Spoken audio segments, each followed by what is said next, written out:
Do you remember the guy who randomly met his crush at a convenience store? He came back just to see her again. What happened next will melt your heart and make you believe in destiny again.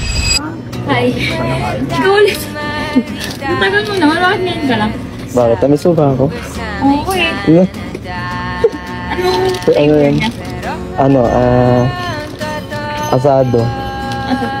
Bakit asado hindi na bola-bola? Baka sakaling maging pasado. Ganon? Ano pala? Ba't ngayon pang nandito ka, kala ko pang kabigat. Bago na eh. Bago na eh. May bago ka na?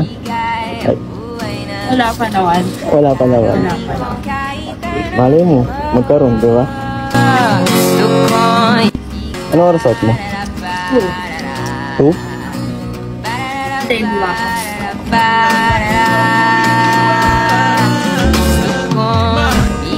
Pwede naman. Okay. Wait mo ako.